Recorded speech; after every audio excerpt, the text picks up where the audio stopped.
Good afternoon, everyone. I'm David Omand. I'm a visiting professor in the War Studies Department at King's College and a former UK security and intelligence coordinator who has spent a lot of time in Cobra. Some of you may recall that I addressed the Global Strategy Forum earlier in the autumn about my book, How Spies Think. Today, I'm chairing this event. Lord Lothian, who is convalescing, and we send him our best wishes, has asked me to chair the event where our guest is Sir Jeremy Farrar to discuss his new book, Spike, The Virus versus the People, The Inside Story, written with Anjana Ahuja, the science correspondent of the Financial Times, and published earlier this year by Profile Books. It was chosen, rightly, as the top science book of the year by the Times. Our plan is that Jeremy will talk first for around 15 minutes about the book and the issues, and then we'll have a discussion in which the course of which I'll put to him your questions. So as Jeremy is speaking, please be thinking of the questions and the issues you'd like to raise, and please put these in the chat function, the Q&A function, so that Jacqueline Jinks, who's masterminding the production of this event, can alert me as to who would like to contribute. This is an event on the record. We are recording the event, and the recording will be made available as soon as possible. Details of how to access it via the YouTube channel will be posted on the GSF website, www.globalstrategyforum.org. For those on Twitter, we will be tweeting the event on the GSF account using the hashtag @GSFEventsDay. Today's webinar is view only. We may manage to take some live audio questions, but if everyone who wants to ask a question could please put it in writing through the Q&A function, it will mean we can still ensure your question is answered, even if we run into connectivity issues. Now, to introduce Jeremy, he is Director of the Wellcome Trust. He's a Fellow of the Royal Society. He's an expert on infectious disease control and has made important scientific contributions to the study of several infectious diseases, including bird flu and Ebola. Before joining Wellcome in 2013, he was, for 18 years, Director of the Clinical Research Unit at the Hospital for Tropical Diseases in Vietnam. He's helped to establish global vaccination programs and to create, with the World Health Organization, the Global Pandemic Radar. Remarkably, as he recounts in his book, he was one of the first people in the world to know about and alert the global community to COVID-19. He's a member of the government's SAGE committee on COVID-19, but today he's obviously speaking on his own behalf and not on behalf of SAGE or indeed of the Wellcome Foundation. Never have we needed more the expertise and the experience of those like Jeremy who have direct professional experience on the front line and who are prepared to tell it like it is, as anyone who's opened this remarkable book will know. Although it's a book that reads at times like a thriller, sadly, it's not fiction. Jeremy, over to you. David, thank you very, very much indeed. It is a great pleasure to join you. And I think there's one or two people with the room with you, but to everybody also who's listening online, thank you for joining. It's a real honor to join you. I was just actually trying to look up, David. I did give a talk in person in the very room you're sitting in. I think in 2014 or 15 at the National Liberal Club, talking then at the time of Ebola, just about how I felt that the world was at great risk of further events. And it gives really absolutely no pleasure and certainly no sense of anything positive to say that none of us could have predicted quite the disruption that has occurred but also that the world was warned. And it's that warnings that I think I'll come back to a number of times in the next 15 or so minutes. I'd like, if it's okay with you, David, to it's kind of you to introduce the book, but actually to use the platform, if you like, to talk more broadly beyond the book about some of the issues that I think are so relevant. And I think many of them are particularly, I hope, of interest and relevance to the audience and indeed to yourself.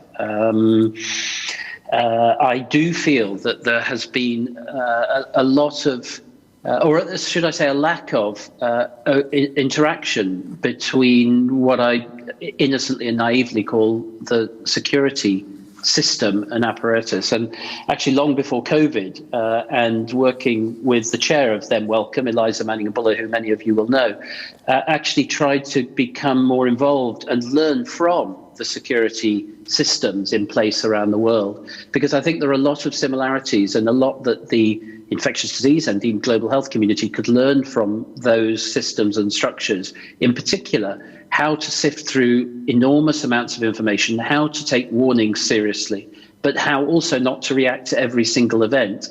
And there's many similarities, I think, here between these two communities, if you like, because we're both trying to sift through enormous amounts of information.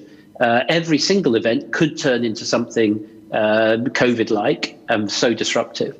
But many won't, and how to distinguish between those and what lessons can be learned. And actually, that was one of the reasons why 6 or 7 years ago, I started every year going to the Munich Security Conference, for instance, because I felt that there was a huge importance to learn lessons from that, and perhaps come back to that later.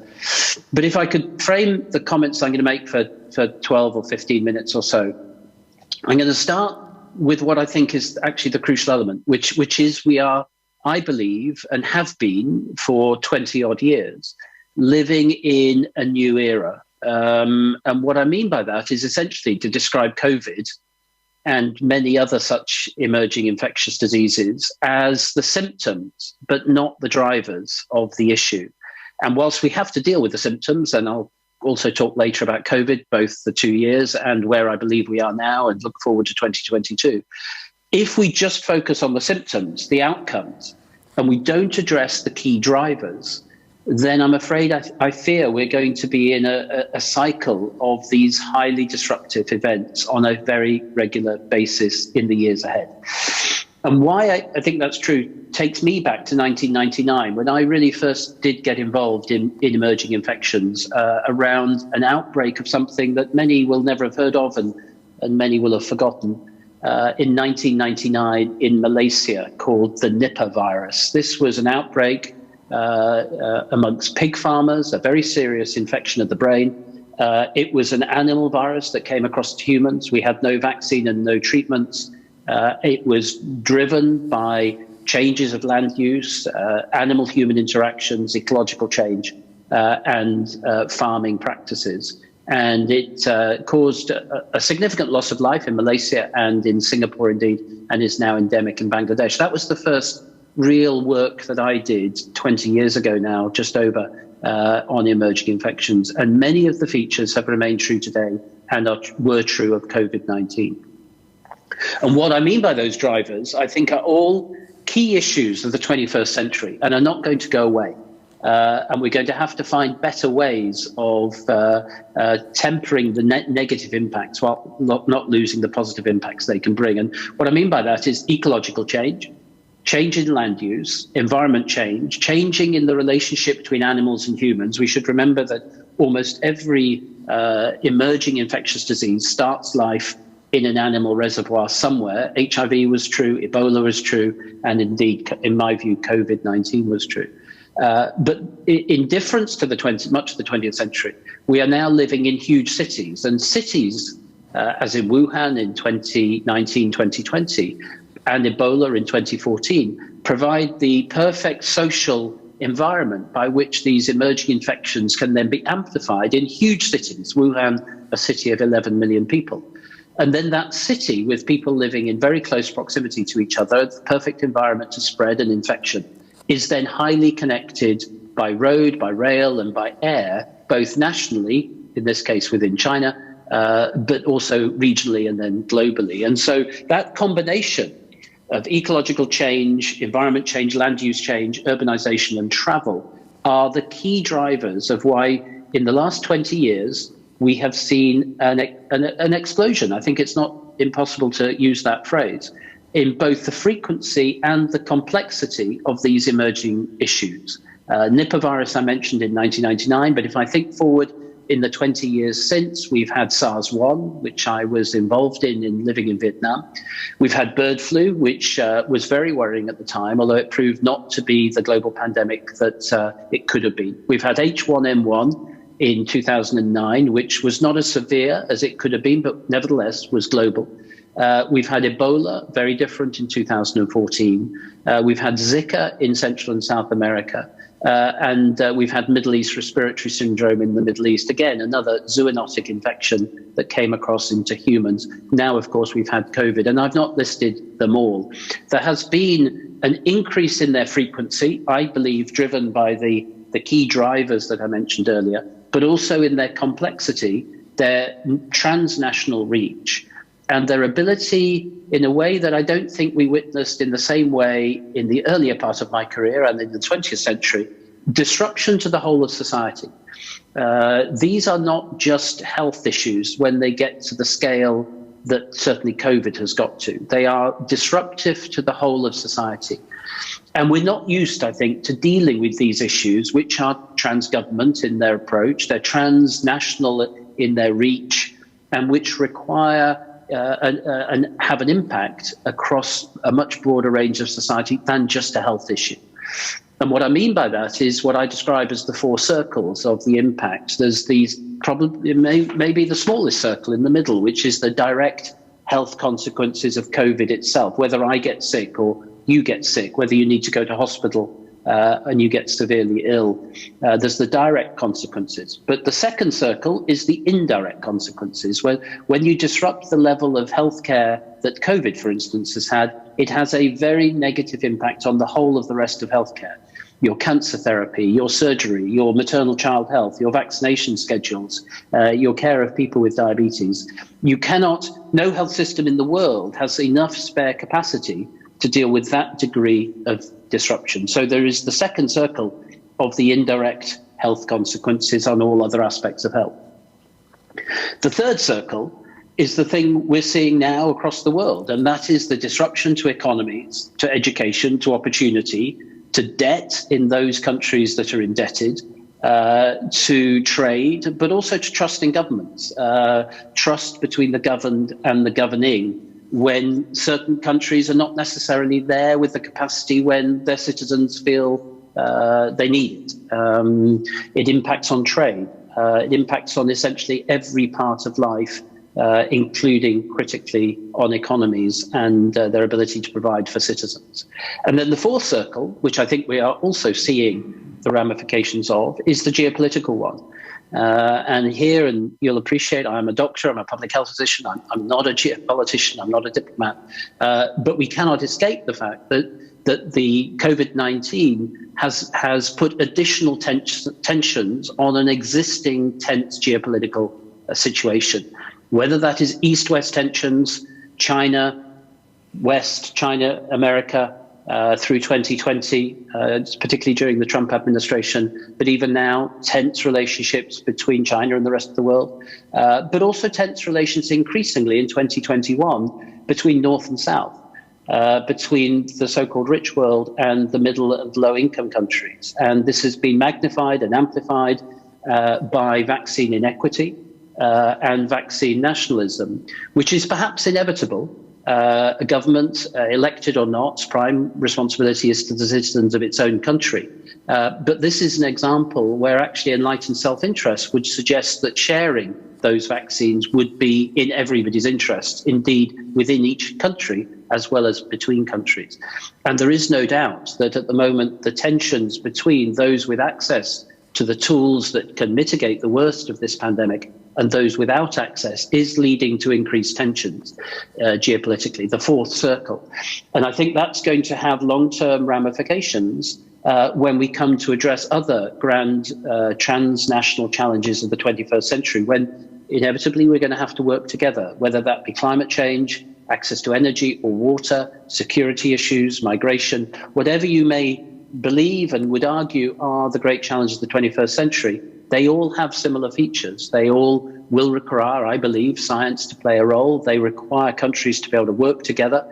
And I think we're not structured either politically or indeed scientifically to work out how do we cope when your domestic demands, your domestic decision-making may pull you in one direction, but your international responsibilities, but also your international enlightened self-interest may pull you in a different direction. And I would use vaccines as just one example of that, where domestic pressures and pull and domestic policy and political decision-making may force you to make sure you have access to contracts to deliver vaccines for your own citizens and wait for the rest of the world to catch up. But actually, your international responsibilities, but perhaps more importantly, your best public health choice would actually to make those vaccines available more equitably and globally. That's a tension which I don't think anyone has quite resolved yet, and yet which I think is in principle and in the way it works will underpin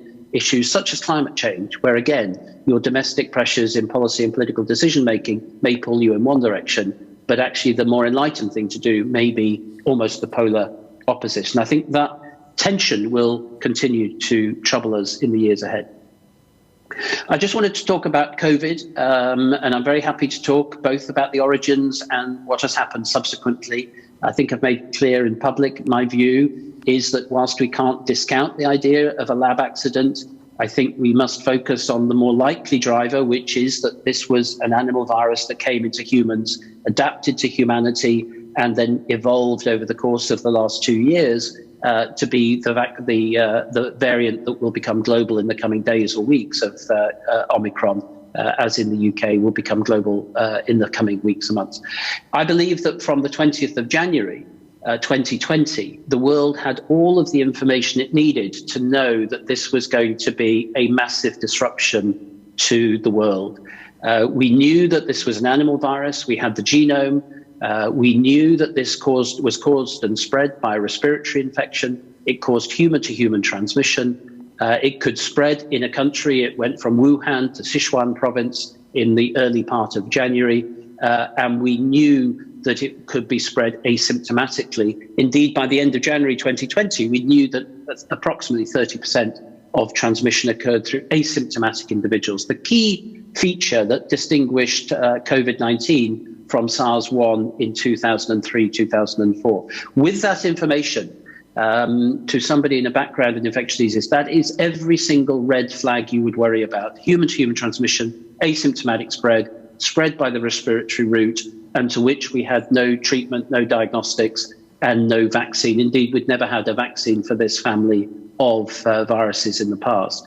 And yet, tragically, between January and March, I think partially for geopolitical reasons, partially because of a sense of national exceptionalism, that we did not take it seriously enough and were slow to respond. We did not use that 2 or 3 months in January, February and into March well enough in order to mitigate the first wave. And I'm afraid that unwillingness to see what was coming, to take the warning seriously and to make sure one prepared for rather than reacted to events led, I'm afraid, in March to a wave around the world, and particularly here in the UK. Now, whilst one may say that we didn't know what was coming, and if one was charitable, I think one could accept that, I think what is unarguable is that we should not have made that same mistake again in the fourth quarter of 2020, and I worry that we are in danger of making the same mistake here again in the fourth quarter of 2021. The ability to have information flowing into policy, for that information to be put in the broader context of the political environment, to take into account not just the medical and public health science, but the broader implications in my 4 circles that I describe, and feed that in to an informed ability to then make key decisions and to act early before one feels one needs to, is, I think, a crucial part of what we must learn lessons from this. And if I perhaps try to reach a conclusion here, it would be that, as with, I think, the security system, which to a naive outsider, I think works better than in our public health system. The ability to have complex information flowing into a central structure within a political decision-making in any country, able to bring together all of the data and to know and think forward of what the impact is, to be able to deal with the here and now, decisions that need to be made minute to minute, hour by hour, day by day, but to also have the capacity to stand back from that and think, where do we need to be in a month? Where do we need to be in 6 months? Where do we need to be in 1 or 2 years? I think that is it has been extremely difficult to achieve throughout 2020 and 21 in every country. And I think must be the subject of questions about how we structure decision-making in the future on the light of uncertain data, where we cannot know everything, but if we wait until we know everything, it's too late to act. And I think we have to build that into a system that allows us to respond to what I think are going to be more disruptive, more dynamic, more complex and more frequent challenges in the 21st century, happening at a speed that is much faster than things perhaps happened in the 20th century. And yet I think we're still using structures in a very fragmented system that only allows us to work almost at an analog pace, when actually we need to work at a much faster pace and also be more comfortable with uncertainty. Just very quickly to finish off, where are we today? I think the arrival of the Omicron variant, I'm afraid, was inevitable. When you have such a heterogeneous, variable landscape of immunity around the world and such vaccine inequity, frankly, you will get variants. This remains a very plastic virus which will continue to evolve in that sort of immune landscape globally. And I think the Omicron variant is going to become the global dominant variant this year and in the early weeks of next year, as it is in the UK at the moment. And I'm afraid the pressure on the system, even if it does prove to be less severe, will be the impact on the health system and the broader society is essentially driven by transmission, but much more so than by severity. And so I think we can assume that you will see large pressures, I'm afraid, on the system in every country in the weeks and months ahead. And last thing I'll say is what we need to be doing as we deal with this today is also thinking we cannot, in 3 years, in 1 year, in 5 years, we cannot be in this cycle of variance, panic, reaction, locking down societies, stopping education. We have to change that cycle. That means we're going to have even better tools than we have today. We've got to break this cycle of variant, lockdown, and disruption that inevitably we will be in. That means investing now at scale, whatever it will take, I believe, to make sure that we have the tools to be able to prevent this pandemic continuing to reverberate for years ahead in a way that we're seeing now with Omicron. And David, I'll stop there and very happy to take obviously any questions, challenge or thoughts. Thank you very much, Jeremy. Well, let's start with a mild challenge, if we may, from Lord Howell, David Howell, who follows your reasoning as he's written, this is the first pandemic with a world population of 7.5 billion plus, with universalization of the internet, the mobile phone, digitization of social organization. He no doubt would have added international travel. And nothing like this has ever confronted governments before.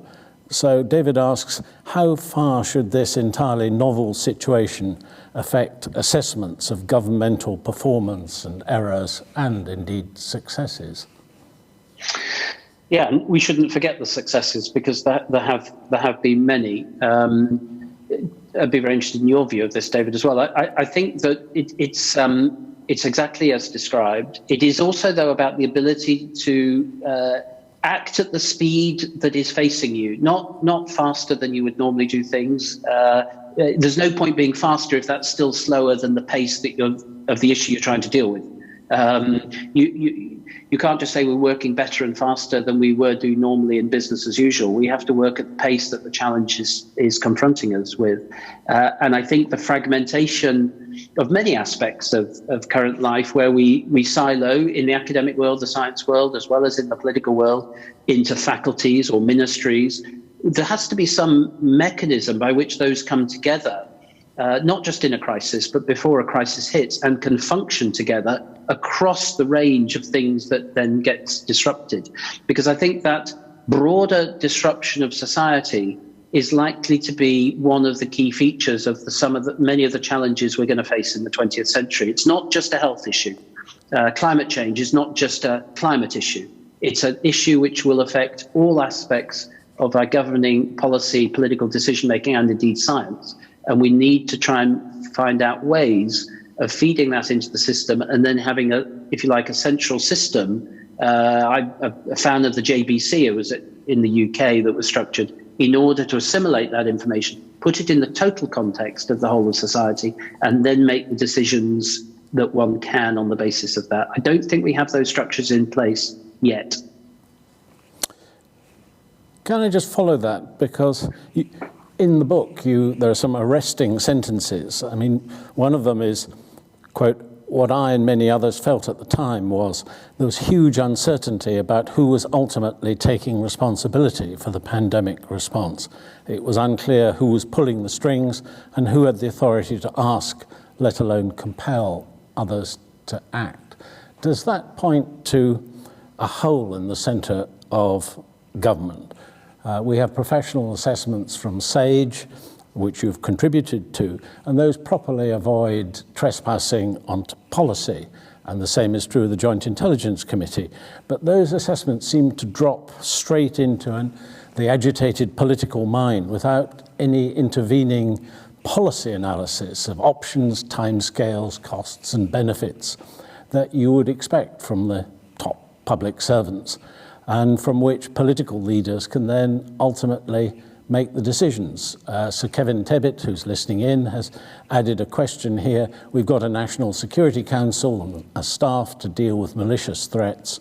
Should there be a National Resilience Council with a staff to deal more effectively with a joined-up approach to the non-malicious threats, such as viruses and natural disasters? Who is it who pulls it all together? Yeah, I mean, that's a great question, and there's many people on this call who are much more experienced in this than I am. So I'm giving you a perspective of the last 2 years, and from a public health perspective, a few thoughts there. Firstly, I would counsel, for what it's worth, I would counsel against us having multiple different systems in place, if you like, a National Security Council approach, a National Resilience Council approach. I can imagine those growing topsy and having multiple different acronyms that would try and cover every eventuality. I don't think that's wise, because we can't predict exactly the type of issue we're going to have to deal with, and I think we've got to be more general, so that there is a single system which, if you like, kicks in, whether it be something in your world on the security issue, whether it be a pandemic or other issues we can't yet, a crisis coming out of climate change or something. Because I think if you have within a national system, let's say 10 different equivalents to the National Security Council for every single other eventuality, A, it'll be inefficient. B, there'd always be a question, which one are we standing up here and how does it feed in? I think I would be more keen on a system which, whatever the issue that came up, there was a defined structure which is challenged and war games and does scenario testing and is tested in peacetime and in crisis and is capable of responding. You need a certain amount of expertise. I'm a great believer in experts, of course, but there also is great merit in having people that have seen a broad range of things happening and can put, let's say, public health expertise into the context of broader issues across the whole of society. And I think we did lack that during COVID. And I would counsel to have that sort of structure in place in future and test it, as one would do, presumably in the security, but certainly in the military. You would test it on a regular basis to make sure it was functional. I'm more in favour of joining things up than having fragmented systems that we don't quite know how they're going to work together. Let me put the point back to you then, Jeremy, in a slightly different words. The late Robert May, Lord May, much missed, who was government chief scientific advisor when I was working in the Cabinet Office, he dropped me a note after the CJD problem to the effect that, and I'll quote him, When the underlying science is well understood, we can usually do quite well with advice from routinely competent scientists. But when we're dealing not so much with scientific uncertainty, but scientific ignorance, and yet must make policy, there's a need for the highest caliber of scientific advice from people with a demonstrated capacity to think in original and lateral ways. And what was probably in his mind there were the brilliant scientists who were part of the policy-making circle around Churchill, inside number 10 during the Second World War, who didn't just speak when spoken to or give advice when asked to give advice, but were part of that debate. Especially today when so few policy officials have scientific backgrounds, is there a need for, in addition to SAGE giving its impartial advice, having a few really bright scientific minds engaging in advocacy?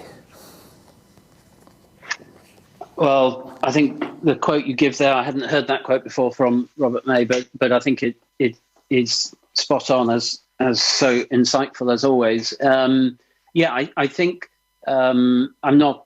As people I think probably know, I've stepped away from SAGE now, so I'm to concentrate on other things. I think SAGE, I would argue, and I think Patrick Vallance deserves enormous credit for the role he's played over the last 2 years, staggering role. But I think that, and I think Patrick would argue this as well, but I'm making this point for myself, not him, that has to feed into a system which can both accept that advice and then put it into the broader context of the implications for the economy, education, transport, borders, security, whatever else is the issue. And I think during 2021, I felt that the SAGE advice was coming in through a scientific public health and epidemiological lens, but it then needs to be put into the broader policy arena where there would be insights coming out of the Treasury, out of the Home Office, wherever else, joined up in a central place, and then the clarity of thinking that came out of that. And I think probably that aligns with what Robert May is describing there in and what you've just said, which I would entirely agree with. And I think we lacked that. That central body. I do think the JBC, when it came into operation, did help provide some of that. And I've worked with some staggeringly good people within the JBC over the last 2 years, and I think they did bring that skill. But you need that on day one. You can't be building that on day 6 months or something. I think that has to be there, functional and ready to go, and proven utility all the time. Yeah. I don't want to flog the point, but to encourage people to read your book, I'll just read one further quote from you. As the government remained rooted to the spot, transmission was already getting away from us. It was a catastrophe playing out in slow motion. It raises the question of how could we get better at acquiring the data on which rational decisions could actually be taken, and get that data on an international basis that you were talking about earlier. Yeah, I mean, the quote there, David, I think, though, data is critical, and we've got to have data at the speed at which data being generated and used immediately, not sometime next week or the week after, when something is doubling every 2 days, like, for instance, Omicron. But I think what that quote speaks to is actually, I think, an even bigger issue. And that was at the time that I think that quote was talking about, which was in September, October of 2020, the data essentially could not have been better. The UK, by the third and fourth quarter of 2020, had staggering data of community transmission through the Office of National Statistics, genomic data through Public Health England and the Wellcome Trust Sanger Institute, actually, to be able to track variants. And it was clear in September and October of last year that the epidemic was getting away from us again. And we did not at that stage have the tools, the vaccines, that would decouple transmission from illness. And yet we knew they were coming. So in March of 2020, I think you could say we didn't have the data. We didn't know how much transmission there was. We didn't know the true extent of what was going to happen. And I think, if being charitable, one could excuse that in such a dramatic event. I think it's inexcusable that in the third and fourth quarter of 2020, we made that same mistake again, despite having fantastic data. Was that really what was driving you to publish the book, to write the book and have it published, even as we're still in the middle of the pandemic? We're promised an inquiry, perhaps, I hope, starting fairly early next year. Were you wanting to put down markers so that a future inquiry would have to address them? I don't try and hide the frustration, particularly in the fourth quarter of 2020, which I felt was deeply frustrating. I think because of that data, and you could watch in a slow motion what was coming, and we witnessed that in January and February of 2021. I think that inability to learn the lessons from March was a tragedy. I think, why did I want to write the book? I would pay tribute here to Liza Manning Buller, whose idea was it to write the book. I think it is important. And my book, this book is two people who wrote it perspective, one person's perspective on what would happen. Not everybody will agree with what's in the book. I accept that. But I do think rather than waiting until everyone is looking back afterwards, looking back with it is quite important to record events as they happen without the retrospective scope that you'll eventually bring to it, and to not hide away from some of those frustrations, because I think if we do, when the public inquiry inevitably comes, if we try and fudge this, if we try and paper over the cracks and we're not honest about what we need to do differently, we try and move on too quickly, I'm afraid we will be destined to make the same mistakes again. And those are both structural, they're about how science is done and how it feeds into policy, and it's about how policies, as you say, are brought together to consider the decisions that are made. Because we will face more of these. And if we don't learn the lessons, the only time you can reform, I think, these sorts of structures is after some degree of crisis, when it becomes apparent that the system is just not there in the way it needs to be in the era that you're living through. Yes, I agree with you on the burning platform. A number of those listening in have asked about inter-country comparisons, particularly with countries in Asia. Lord Lothian has recalled that we had John Micklethwaite, the editor-in-chief of Bloomberg, speaking to this forum earlier in the year on his book about why the pandemic has exposed the weaknesses of the West. And he argued that the pandemic had proved a stress test for the whole Western system of government, whereas in comparison, certainly in the early days, countries like South Korea, Singapore, Taiwan, and China, countries you know well, were better prepared and better able to handle the pandemic in terms of effective public health measures. With your experience, are there lessons there that we should have learned, but we can still have time to learn from the approach taken by those countries? Yeah, I think it's also early to be defining those countries. For instance, I think China has got a very difficult path now out of this pandemic. It is totally now dependent on vaccination, really, if you like, as a path out. So I still think we're early in the pandemic. It's remarkable to say that. I don't think we yet know quite how it's going to pan out in all countries yet. So I think I'd be cautious about in the countries that you raise, and I'd add Vietnam to those, South Korea, China, Vietnam, and others in Southeast Asia. I would argue that it's less to do necessarily with the political structures that play out in those countries. I think there's often a sense that they are, from a distance, they're either authoritarian or they're single party country like Vietnam, etc. It's easier. I think the key reason why those countries actually did better is that in living memory, and by that I mean in the last decade, each of those countries has lived through a very big warning. SARS in China, of course, SARS in Vietnam, bird flu in Vietnam, Middle East respiratory syndrome in South Korea 3 or 4 or 5 years ago when they had 200 or 300 cases spreading from a single case. Singapore, SARS-1, as well as, of course, the COVID at the moment. Each of those countries had that crisis, and reformed their systems as a result of it. Korea completely changed its public health approach to things like this as a result of 200 cases in 2019 or 2018 or 2019. So to me, the lesson there is they picked up on recent experience of how to deal with a crisis, changed their approach to dealing with it, made sure that they did make the reforms as a result of the change of the experience they had, and were better prepared then to act when they needed to act. So I would pick out that rather than potentially a sense of it's a political system that drives that. I think it's just countries learning from lessons and changing their systems as a result.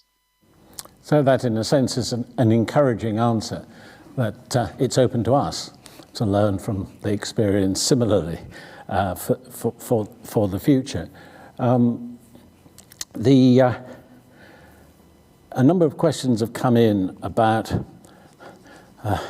the relationship between as the science and following the science and communication with the public. You give an example in the book. There was no public acknowledgement that abandoning community testing was a decision based not on public health or science considerations, but on a lack of testing capacity. But that wasn't really made clear to the public. So it raises this question. I'm interested in your views on how far can you open up to the public about, rather than just parroting, we follow the science. And I don't think following the science is right either. It goes back, David, to your question earlier about advice needs to come in and then be put in a broader context. And sometimes that will mean following the science, and sometimes it will be making a different decision. And that is absolutely right, as it should be. I think one of the reflections the last 2 years, where there is transparency, including, there wasn't enough testing capacity in March of 2020 in order to know what the level of transmission truly was. I think transparency, radical transparency, and sharing that openly with the public when faced with something that clearly was going to go on for a very long time is actually the only answer. And I do think, and again, there have been times, of course, in this country when that's been done well, and sometimes it's been done less well. I think there are other countries that have done that very well. I would look at New Zealand. I think they've taken a very sort of radical approach to transparency and shared everything. I do think, again, I'd pay tribute to Patrick Vallance. It was Patrick, I believe, that insisted that the SAGE minutes and all the background work behind it scientifically was open and available to the public and to everybody else to analyse in real time rather than months or years later. And I think that degree of transparency has built a degree of trust. And trust is something so important in crises like this. There has to be a sense of trust in that the decisions may be tough, but the decisions are, broadly speaking, in everybody's interests. And if you lose that trust, you're not transparent, people feel there's another agenda, then I think it's extraordinarily difficult when there's such an important public health messaging to get across. Ming Campbell has followed that line in something he's now put in, which I'll read out, because he's referring to the vote in the House of Commons over some of the Plan B restrictions as showing the difficulty, how difficult is the intersection of science and politics, and points to the experience in Europe with demonstrations in Austria, Belgium, Netherlands, Croatia against the reintroduction of lockdown measures. And he recalls Chris Whitty, the Chief Medical Officer, saying that his greatest worry is whether the British public would accept fresh restrictions in the face of the Omicron variant. So what would your approach be when scientific advice and some of the forces in politics, some of the realities that politicians have to take account of, begin to clash? Yeah.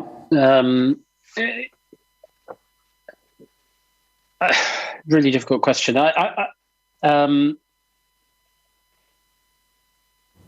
I would argue that firstly, lockdowns or anything close to lockdowns are essentially a failure of public health and public policy. Lockdowns may become essential, but you need to do all you can to prevent them. And you can mitigate reduce the chance of future lockdowns by acting earlier with less draconian measures. And you can then stagger the lifting of them such that you keep some in place. But if you do want to just suddenly lift all restrictions, or if you delay your decisions to have much less draconian measures in place, wearing masks on public transport is a good example. Masks on public transport will not stop Omicron totally, but they may reduce the chance, they may delay the impact of it coming by just a few weeks or a month or whatever the time frame is. And in that month, you can prepare better. You can increase capacity in the national health system. You can get more people vaccinated, and you can do things which will ultimately mitigate the impact. The danger is when you try and put off those less restrictive measures in the hope they're not needed, and then you have to act even in a more draconian way. In other words, a lockdown.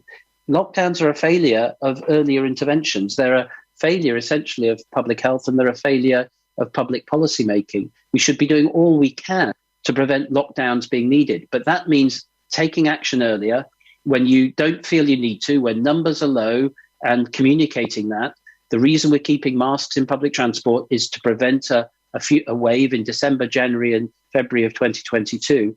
And I regret the fact that earlier this year, we released all of those restrictions and ran the epidemic very hot in the UK. It gave us no wiggle room, no spare capacity if something changed. And as a result of the variant coming, something has changed. And that's what's putting the pressure on the system now. Jeremy, I'm not at all surprised we've got some questions now about public attitudes to risk. For example, many people seem to accept risks which they have the illusion of controlling, such as driving a car in bad weather, but they balk at vastly lower probability risks, such as side effects from vaccines. Is this just human nature, or can it be tackled? And if so, how would you go about tackling it? Yeah, it is fascinating. I mean, actually, on this one, I'm very positive. If you'd have said to me 2 years ago, we'll face a brand new human infection, that we will produce vaccines using technology we have never used before. We'll manufacture them now 6, 7, 8 billion doses globally. And actually, the truth is the vast majority of people, in fact, all over the world, have trusted that and have had their vaccines. I'm not sure I would have believed you at that point. I believe the vaccines are completely safe. They are safe. Sorry, they are very safe. No vaccine can be completely safe. They're very safe. They're very effective, particularly after 3 doses of the vaccines. I think it's been a staggering process. And what's interesting to me is how the vast majority of people, and the UK has been ahead effectively of the rest of the world here, in the sense that the uptake of the vaccine in the UK has been staggeringly good. I would argue, coming out of the Wellcome Global Monitor, which judges people's views all around the world in 140 odd countries in 2018, the UK had one of the highest rates of trust in public health and in vaccines in 2018. I think that trust built up over many years is why the UK has had such an incredible uptake of the vaccine, actually. And other countries with less trust in vaccination and indeed in public health have struggled more. Russia, indeed in the United States as well, where vaccine uptake has been very much lower, and indeed some continental European countries. I think trust is not built in a crisis. Trust is built over years and years and years in trusted institutions, trusted people, trusting political systems. And unfortunately, you can lose trust in an instant. And when you lose trust, your sense of risk and what you're willing to accept changes. I think trust lies at the heart of your willingness to understand and cope with risk. Thank you.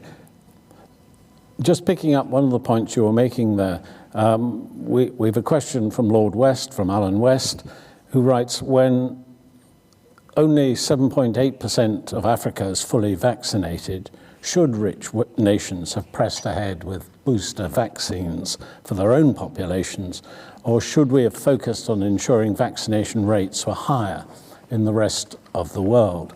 And I see Sir David Manning has, on the same sort of theme, do you think the developed world will ever break free from infection by new variants if we don't do far more to help developing countries, particularly in Africa? There has surely, he says, been a self-defeating failure of Western vision and generosity. So how do we ensure our collective global health security going forward?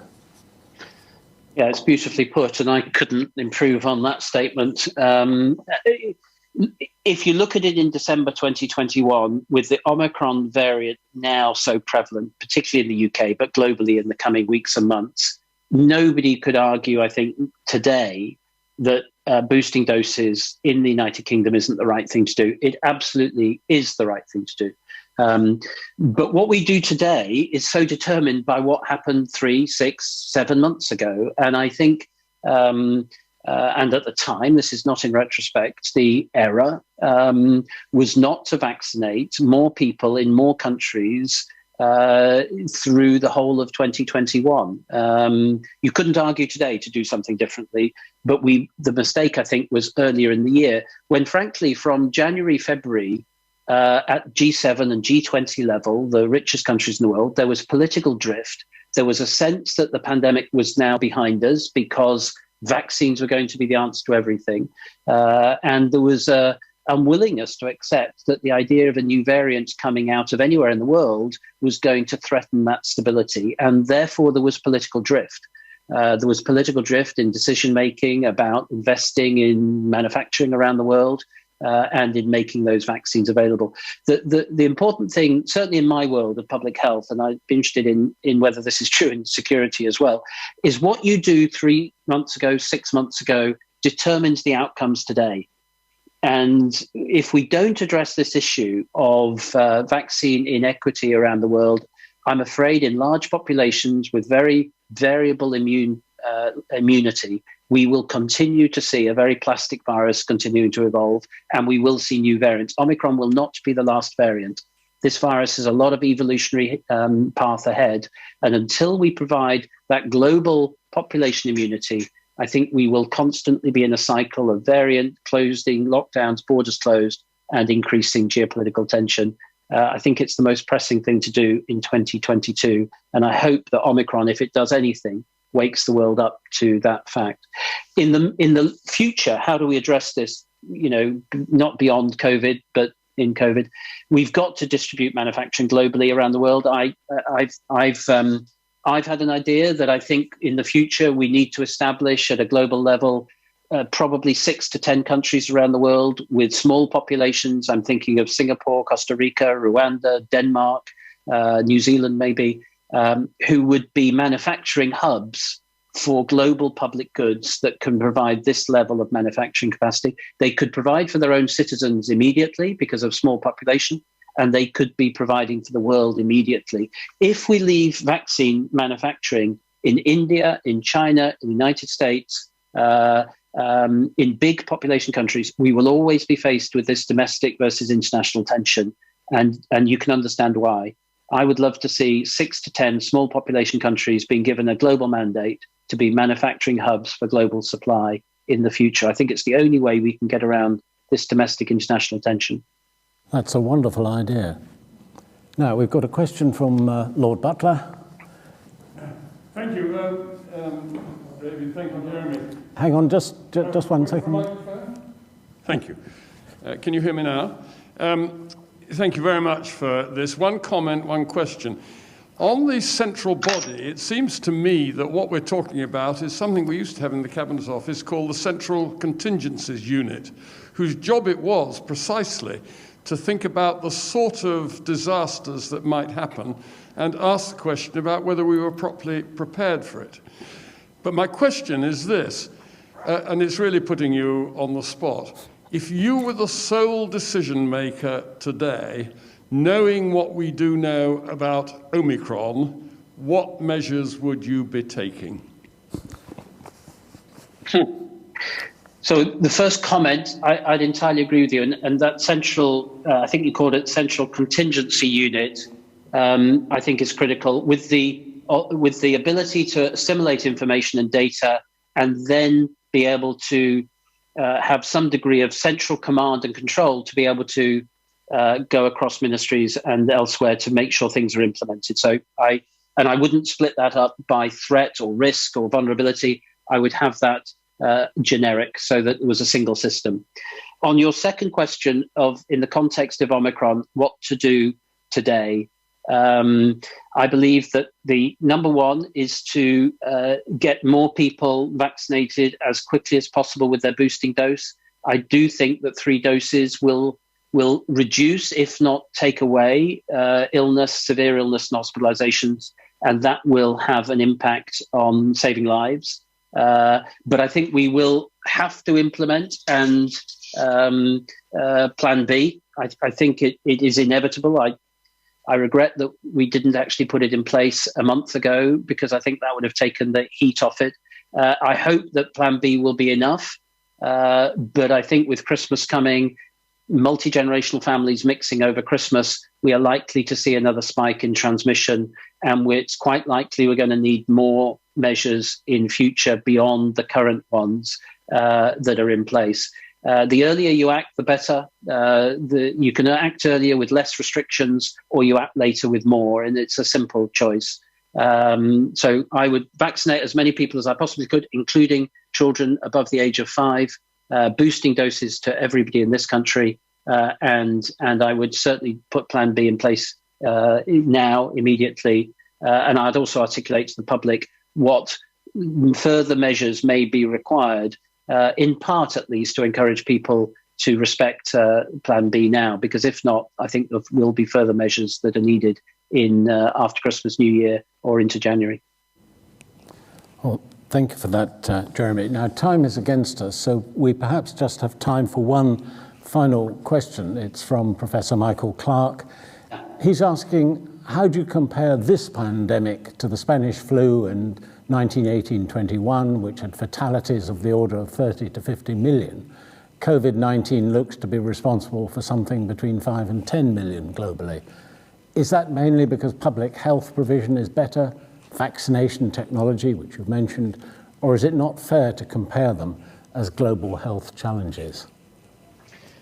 Thanks, Michael. I think it's impossible to compare them, different eras and everything else. To just pick up on your specific questions, I think your estimate for the number of lives lost so far is an underestimate. I think The Economist and others would now estimate that somewhere between 15 and 18 million people have died globally, 5 million indeed in South Asia alone. So I think that you're probably talking of in the order of 15 to 20 million people have died already after 18 months or 20 months of this pandemic. We should remember that in 1918, when the awful pandemic happened, just think where public health and medicine was there. There were no antibiotics. Nobody was ventilated. There was no such thing as intensive care. There was no management of fluids or nutrition in somebody that was ill. Nutritional status at the end of the First World War was awful. And general health was much, much worse than it is today, of course. And so I think we can say that the medical and the public health has made an enormous difference to the overall number of people dying. And then I pay tribute to the vaccines. There's no doubt that if the vaccines have decoupled transmission and infections from severe illness and death, they haven't broken it completely, but they have decoupled it. And indeed, in the UK, if we'd had the level of transmission we've had, 1 in 50, 1 in 60 people infected since October of 2021 to December, if we'd had that level of transmission and no vaccination, I'm afraid the health system would have completely collapsed under that sort of pressure. The vaccines have been remarkable in their ability to prevent people getting severely ill or dying from at least up to the Delta variant. And the challenge, of course, now is we're faced with a new variant, with new conditions, and we have to adapt to that. Thank you, Jeremy. Time, sadly, has run out on us. It's now 2 o'clock. So I think it's for me to thank you very warmly indeed on behalf of the forum for being so open, so frank. As I said at the outset, never have we needed more expertise and experience of people like you with the experience you've had. If there's an overriding message from your book that I take, it's probably, if you wait, it gets worse. Whether you're talking nationally or whether indeed we're talking globally about the need to reform some of the global institutions to tackle the problems you've mentioned. This session has been recorded, and you will, by going on to the Global Strategy Forum website, be able to get the necessary links. Jeremy, once again, thank you, and thanks to everyone who's dialed in, and my apologies to those whose questions we haven't managed to get round to. So with that, Jeremy, thank you. David, thank you very much.